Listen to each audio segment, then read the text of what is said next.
2025-26 অর্থ বছরের বাজেট শিক্ষা খাতে বরাদ্দ কমিয়ে ৮২,৯৬৬ কোটি টাকা করা হয়েছে। গত বছরের এই বরাদ্দ পরিমাণ ছিল ৭৪,৩৫৬ কোটি টাকা।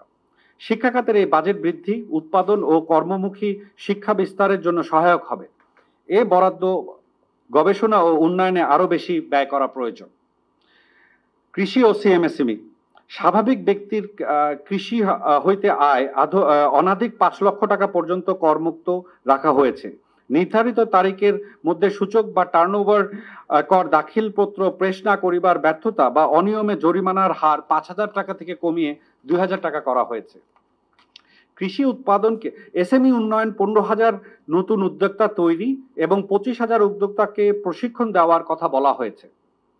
কৃষি উৎপাদনকে উৎসাহিত করার লক্ষ্যে করমুক্ত আয়ের সীমা বৃদ্ধি করা ইতিবাচক পদক্ষেপ।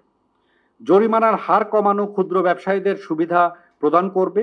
জরিমানা প্রদান না করতে পারলেও পরবর্তী মাসে জিরো রিটার্ন জমা প্রদান করার সুযোগ রাখার জন্য প্রস্তাব করছি।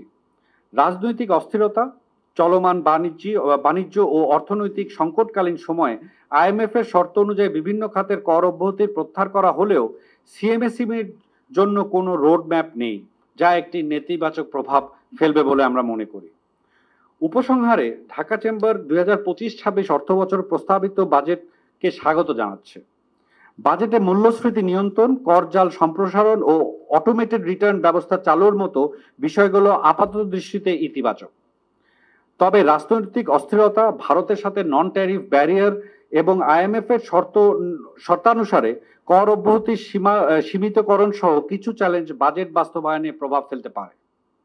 একই সাথে উন্নয়ন ব্যয় বৃদ্ধি ও বিকল্প অর্থায়ন উৎস তৈরির ওপর গুরুত্ব আরোপ করে ঢাকা চেম্বার মনে করে একটি স্থিতিশীল ও অন্তর্বর্তীমূলক অর্থনীতি গঠনে এই বাজেটের কার্যকর বাস্তবায়ন অপরিহার্য।